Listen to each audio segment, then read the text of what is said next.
Welcome to another deep dive. Yes. Today we're looking at the blueprint for an AI Bill of Rights. Straight out of the White House. Yeah, published back in October 2022. It's quite a long document. It is. So we're going to try to pick out some of the highlights for everyone. Yeah, and it's important to point out right away Yeah. that this blueprint doesn't actually create any new laws or policies. Right. It's more like It's a signal. a wish list Yeah. from the Office of Science and Technology Policy Mm-hmm.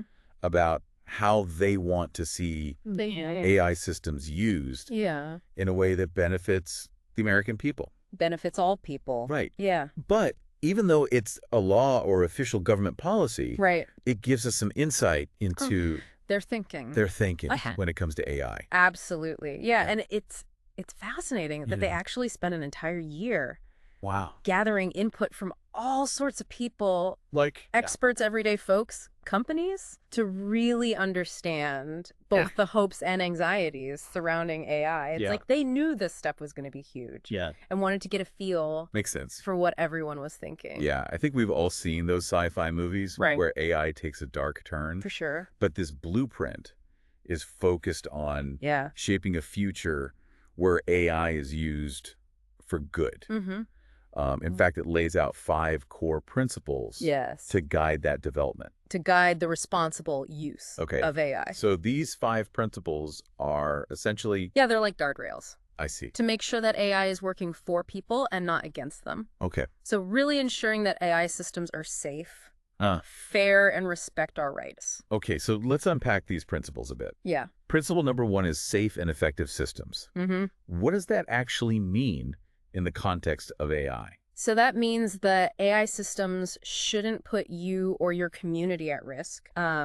This blueprint emphasizes the importance of mitigating risks and continuously monitoring AI systems, even to the point of pulling the plug on a system if it turns out to be unsafe. So it's not just about building AI that works. Right. It's about building AI that works safely. Work safely, exactly. Right.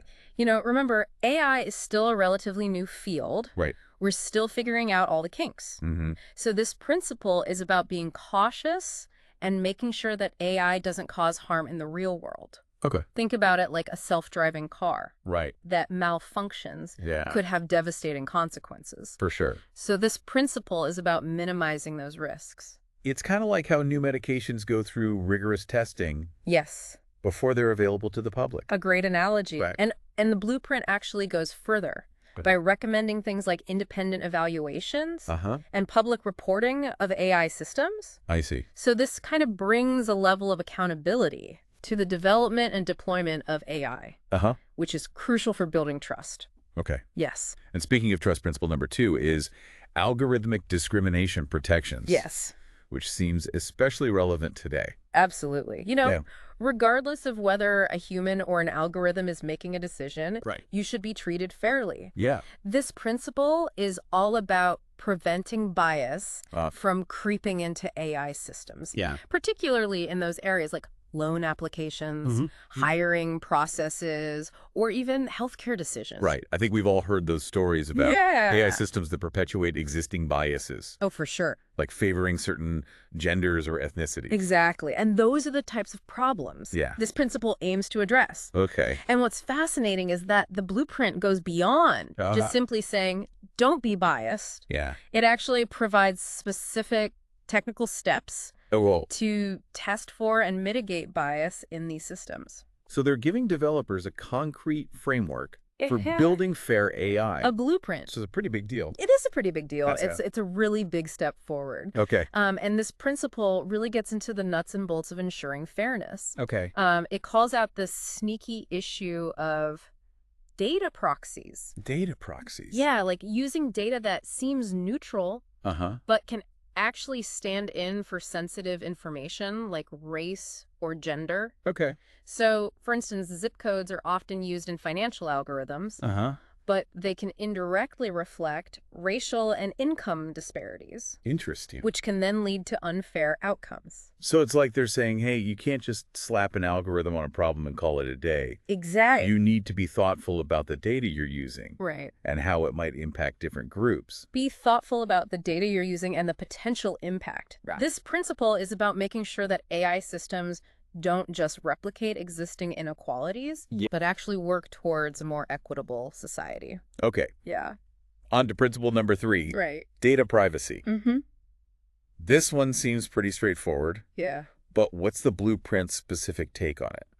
So it's all about giving you control over your data. Right. This principle really emphasizes that you should know how your data is being used, who has access to it, Right. and be able to control those things easily and effectively. Okay. No more shady business. So it's more than just checking a box on a privacy policy. Exactly, because let's be honest. Yeah. Those endless terms of service agreements They're a joke. are a joke. No one actually reads them. Nobody reads them. Right. And the blueprint actually calls that out. Does it really? It does. Wow. Those ridiculous terms of service agreements that we all blindly click through. Yeah. This principle is about moving beyond those meaningless checkboxes and establishing real, meaningful protections for your data. So what does that look like in practice? So think built-in privacy protections, user-friendly controls. Okay. Especially for sensitive data in those areas like healthcare, education, and finance. This principle is about shifting the responsibility for privacy from the user to the companies and organizations that are collecting and using our data. So it's not just about informing users.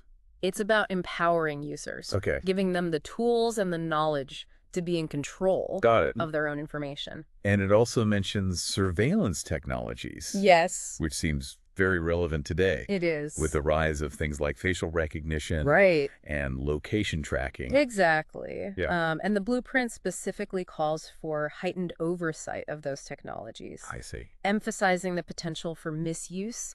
They highlight the importance of pre-deployment assessments to identify potential harms and recommend limits on how these technologies can be used. So it's about finding the right balance Absolutely. between the potential benefits of these technologies and the risks to our privacy and civil liberties. Exactly. It's a tricky line to walk. It's a fine line. Right. And that's why this principle is so important. It's about making sure that AI doesn't become a tool for unchecked surveillance and invasion of privacy. Instead, we need to ensure that these technologies are used responsibly, ethically, with appropriate safeguards in place. Let's move on to principle number 4. All right. Notice and explanation. This feels like it goes hand in hand with data privacy. It does. It does. You should always know when AI is being used and understand how it impacts you. Right. Especially when it comes to important decisions like, you know, think about being denied a loan or turned down for a job or even having your insurance premiums increased. Yeah, and those decisions are increasingly being made by algorithms. Exactly. And I think there's a real fear that these systems are opaque, Mm. that we don't really understand how they work or how they arrive at their conclusions. And that's exactly what this principle addresses. Right. It's about demanding transparency. Mm-hmm.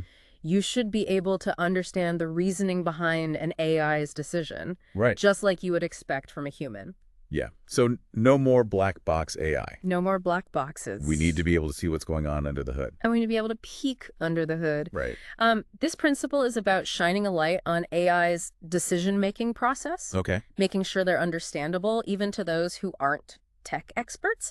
So it calls for clear documentation, including descriptions of how the system works and the role of automation in reaching those decisions. I like that. Yeah. It's about making AI more accountable and less mysterious.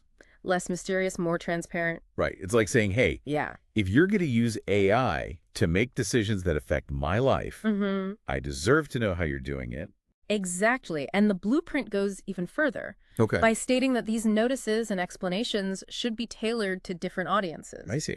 So whether you're a layperson or a tech expert, you should be able to understand how the AI is working. Makes sense. Yeah. So we've covered 4 principles so far. Right. Safe and effective systems, algorithmic discrimination protections, Yep. data privacy, and notice and explanation. Yes. What's the 5th and final principle? The 5th and final principle is human alternatives consideration and fallback. Okay. Which almost sounds like it's acknowledging the limitations of AI. Like AI isn't always the answer. That's a great observation. Yeah. This principle highlights that you shouldn't be stuck with an AI's decision if it's wrong or unfair. Right.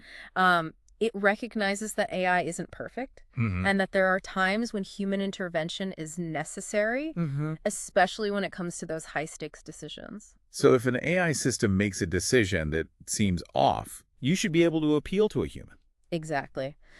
The blueprint really emphasizes the importance of human oversight, Okay. especially in sensitive areas like healthcare or criminal justice. Right, when a person's life or liberty is on the line. Exactly. You don't want to leave those decisions solely in the hands of an algorithm. Right. Right. It seems like this principle is about striking a balance Yeah. between the efficiency of AI and the need for human judgment and compassion. Makes sense.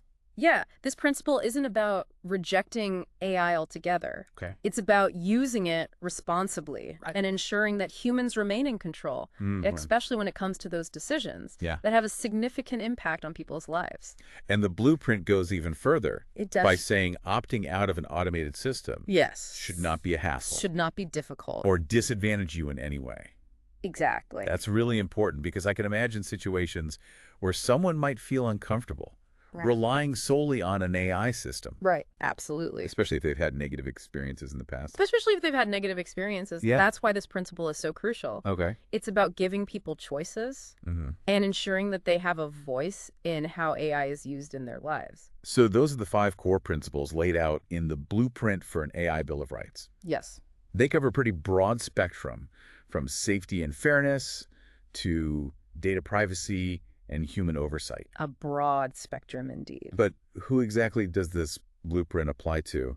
So the document focuses on automated systems that have the potential to significantly impact the public's rights opportunities or access to essential resources. So it's not about regulating every single AI-powered app or website. Right. It's about focusing on those systems. Yeah, the big ones. That have the potential to really impact people's lives. The high-impact systems. In a meaningful way. Exactly. And the blueprint goes a step further. Okay. It defines key terms like algorithmic discrimination, automated system-sensitive domains to really provide clarity and ensure everyone's on the same page. That's helpful because these terms can sometimes be a bit fuzzy. They can be fuzzy. It's important to have clear definitions so we're all talking about the same things. Absolutely. Right. It lays a solid foundation for meaningful discussions and actions related to AI ethics. So we've covered the 5 principles, who they apply to, and even some key definitions.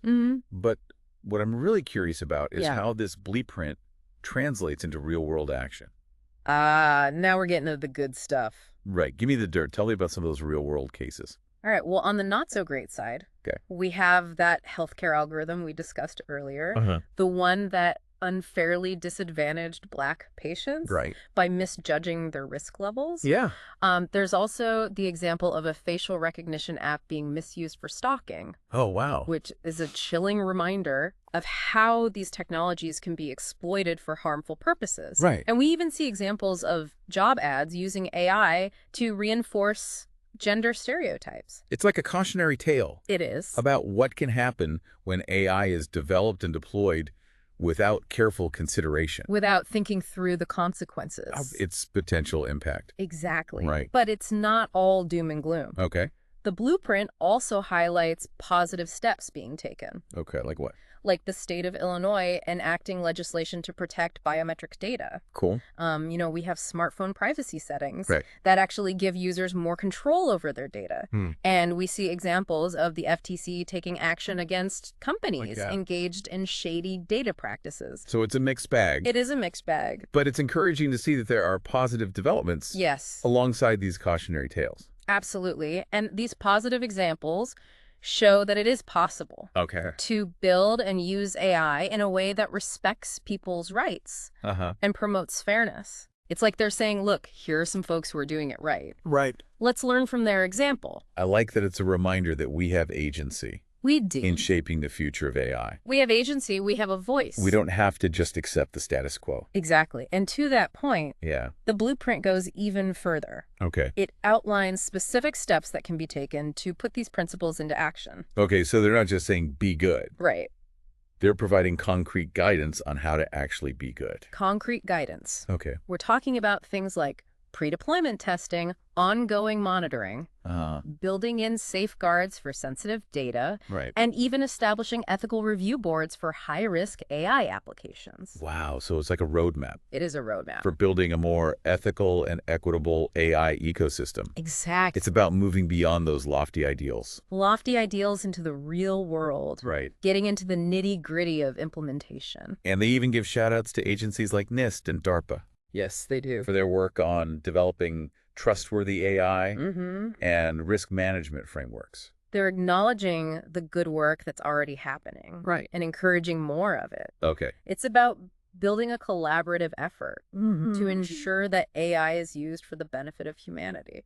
Okay, so we've covered a lot of ground. We have. We talked about the 5 core principles who they apply to, and even some real-world examples of both the good and the bad. The good, the bad, and the ugly. But I'm still curious about one thing. What's that?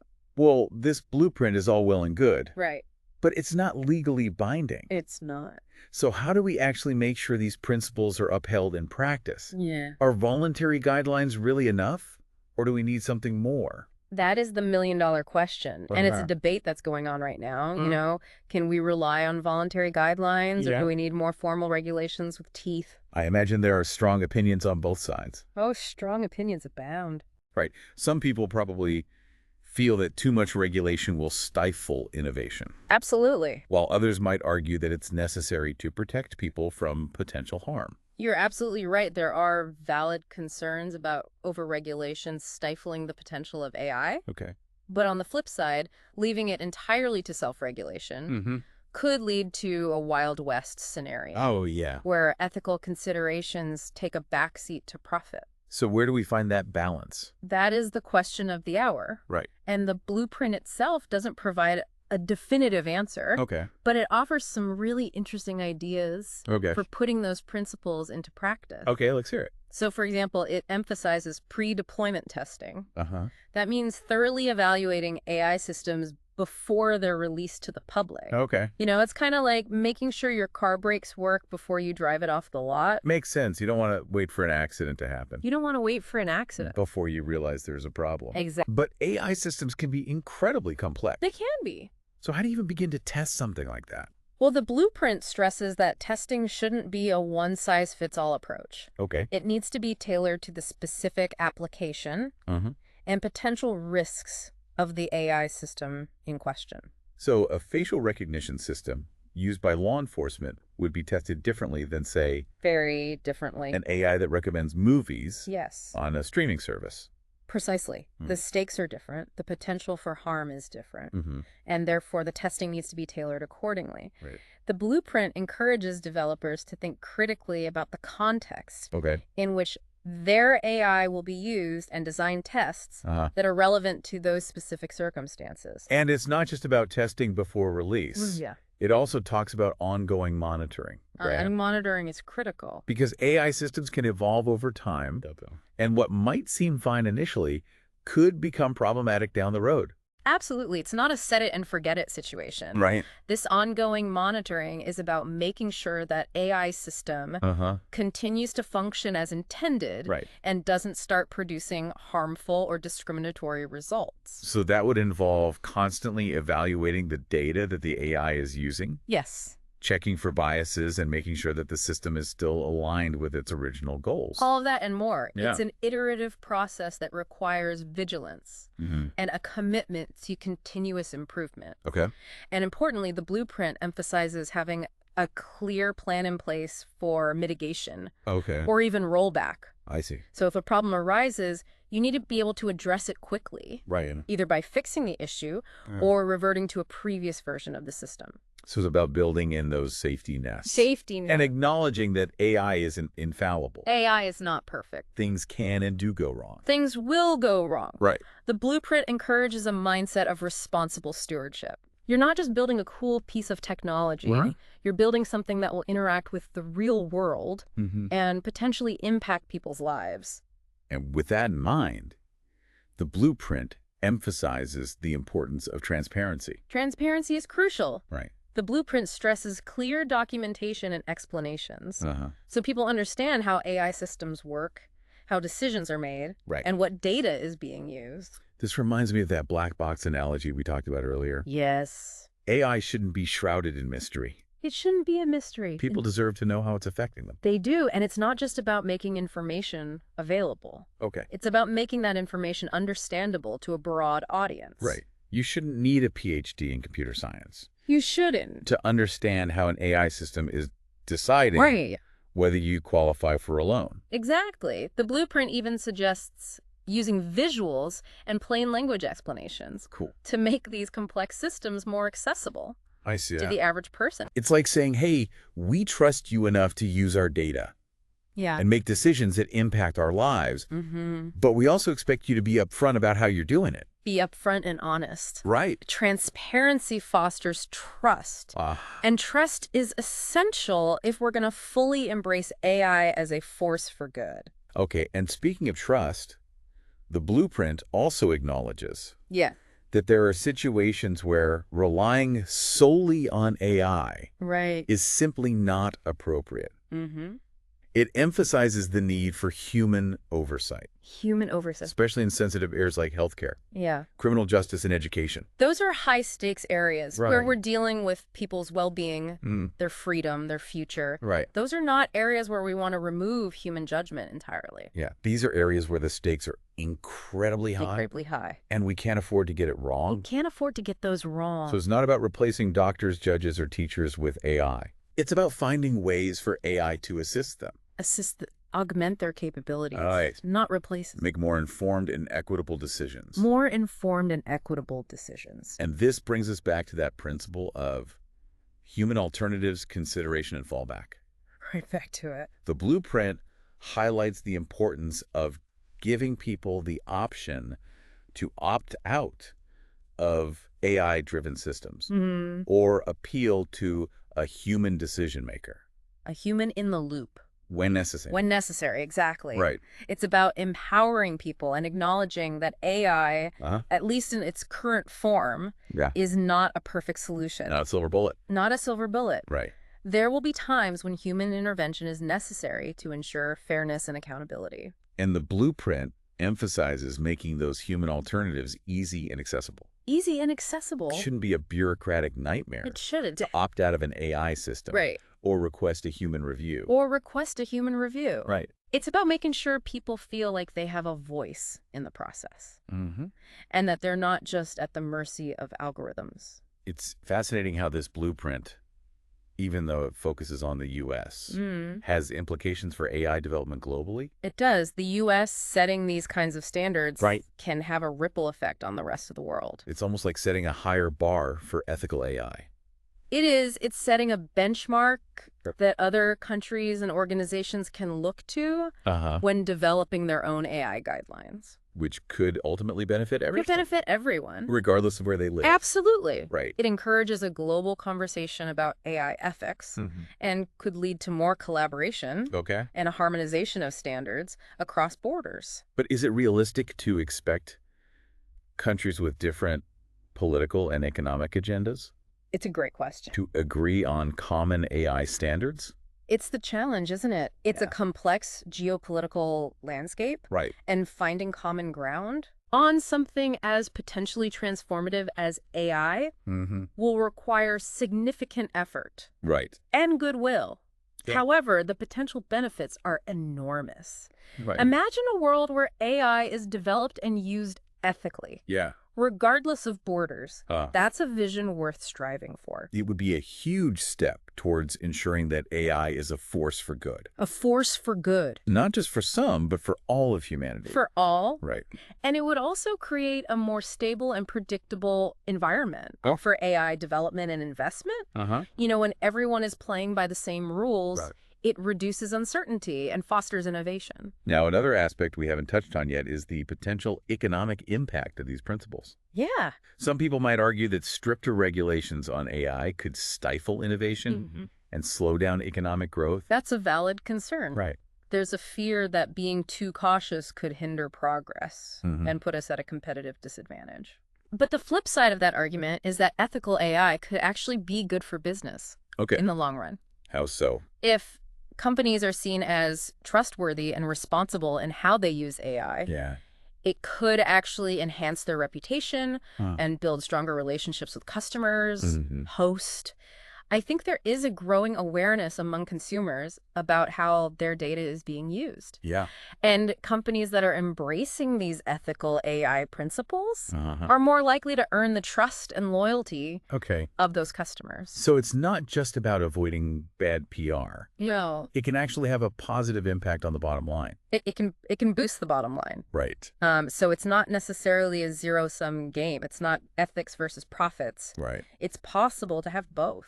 Yeah, and I think that's what this blueprint is really trying to highlight. Absolutely. It's about finding that sweet spot. A sweet spot. Where we can harness the power of AI for good. For good. Without sacrificing our values or our well-being. Without sacrificing those core principles. Right. And this blueprint, while not perfect, Yeah. is a step in that direction. Okay. It lays out a vision for a future where AI is not only innovative and groundbreaking, but also ethical and beneficial to society as a whole. Right. It's a reminder that we have agency Yes. in shaping the future of AI. They do. And that the choices we make today will have a profound impact on the world we create tomorrow. So this blueprint for an AI Bill of Rights is really a call to action.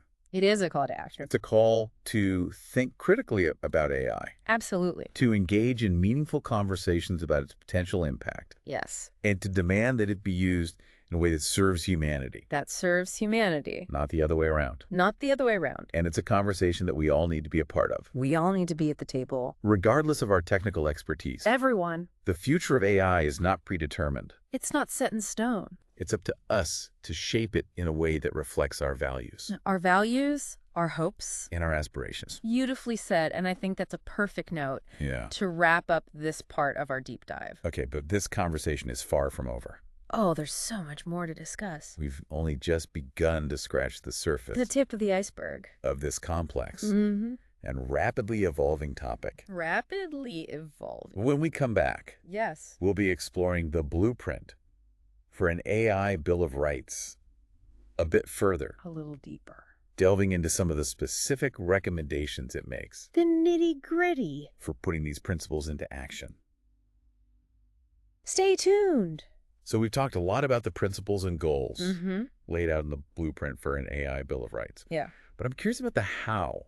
The how. Like, how do we actually move from these high-level ideas to tangible changes in the way AI is developed and used? Well, that's where the blueprint gets really interesting. It doesn't just stop at principles. It dives into concrete recommendations for putting those principles into action. Give me an example. What kind of specific actions are they suggesting? Well, one key area they focus on is the need for stronger data privacy protections. Okay. You know, remember those ridiculous terms of service agreements? Yeah. We all blindly click through. Right. No one reads those. Nobody reads those. And the blueprint suggests going beyond those and implementing real built-in privacy safeguards, especially for sensitive data in areas like healthcare and finance. So it's about shifting the responsibility for protecting our data from the user. From the users. To the companies and organizations that collect and use it. Exactly. Instead of relying on users to navigate complex privacy settings or decipher legalese, the blueprint suggests embedding privacy protections directly into the design of AI systems. So making privacy the default. Make it the default, not an afterthought. Not an afterthought. Okay. Yeah. That makes a lot of sense. It's like building safety features into a car. Exactly. You don't want to rely on the driver to always be perfectly attentive and make the right decisions. Right. You want the car itself to help prevent accidents. And the blueprint takes this idea even further. It does. By recommending things like data minimization. Data minimization. Which means? Collecting only the data that's absolutely necessary for the AI system to function. So reducing the amount of data that's out there. Reduce the data. In the first place. Minimize the risk. Which helps to minimize potential risks. Exactly. So it's a more proactive approach to data privacy. Proactive. It's not just about reacting to breaches or misuse after they happen. Right. It's about preventing them from happening in the first place. Prevention is key. Okay. And this proactive approach extends to other areas as well. It does. For example, the blueprint talks about the importance of conducting algorithmic impact assessments before deploying high-risk AI systems. Algorithmic impact assessments. What are those? So essentially, it's a process for evaluating the potential consequences of an AI system Okay. before it's released to the public. I see. It involves identifying potential harms, Uh-huh. assessing the likelihood of those harms occurring, Okay. and developing strategies to mitigate those risks. So it's kind of like an environmental impact study, but for algorithms. That's a great way to put it. Right. Just as we wouldn't build a new factory without considering its potential impact on the environment, Right. we shouldn't deploy a powerful AI system Yeah. without carefully assessing its potential impact on society. That makes sense. But who would conduct these assessments? Good question. Would it be the companies developing the AI systems? The blueprint suggests a multi-stakeholder approach involving not just the developers, but also independent experts, ethicists, I see. and representatives from affected communities. So bringing diverse perspectives to the table Diverse perspectives. to ensure a more comprehensive and nuanced assessment. Exactly. It's about getting input from a wide range of stakeholders. It sounds like they're trying to avoid those situations. Yes. Where a company might be blinded by its own enthusiasm for its technology and overlook potential downsides. Overlook potential downsides, exactly. It's about introducing checks and balances. Okay. And ensuring that critical voices are heard throughout the development process. And what about enforcement? Who Who would make sure that these recommendations are actually being followed? That's where things get a bit more complex. Okay. As we discussed earlier, this blueprint isn't a law. Right. It's a set of guidelines and recommendations. Yeah. So enforcement would likely involve a combination of things. Like? Public pressure industry, self-regulation, and potentially new laws or regulations down the line. So it's a bit of a patchwork approach. A patchwork. Relying on a mix of carrots and sticks to encourage responsible AI development. To nudge everyone in the right direction. Right. It's not a perfect solution. Right. It's not perfect. But it's a starting point. It's a starting point. And I think the important thing is that this conversation is happening. Yeah. We're starting to grapple with the ethical implications of AI and think about how we can shape its development in a way that benefits humanity. It's like we're at a crossroads. A crossroads. We have this incredibly powerful technology technology with the potential to do amazing things. Amazing things. But it also has the potential to cause real harm if it's not used responsibly. It's a double-edged sword. So what's the takeaway for our listeners? That's the takeaway. What do you want them to walk away with from this deep dive? I want them to walk away with a sense of empowerment. Empowerment. And a sense of responsibility. Empowerment, because this blueprint shows that we have a voice in shaping the future of AI. Okay. We don't have to just passively accept whatever comes our way. Right. And responsibility, because we all have a role to play in ensuring that AI is used for good. Whether we're developers, policymakers, or just everyday citizens, we can all contribute to creating a more ethical and equitable AI ecosystem. So it's not just about the technology itself. No. It's about the values we embed in that technology. That value. And the choices we make about how we use it. Exactly. This blueprint is a reminder that AI is not some inevitable force that's going to sweep over us and dictate our future. It's a tool that we can choose to use for good or for ill. Okay. And the choices we make today will determine the kind of world we create tomorrow. That's a powerful message to end on. It is. The future of AI is not predetermined. It's not. It's up to us to shape it in a way that reflects our values and aspirations. Well said. I think that wraps up our deep dive into the blueprint for an AI Bill of Rights. It's been a fascinating conversation. It has. Thanks for joining us on this deep dive into the blueprint for an AI Bill of Rights. Thank you for having me. We hope this has given you some food for thought. And inspired you to think critically about the future of AI and its impact on our world. Absolutely. We'll catch you on the next deep dive.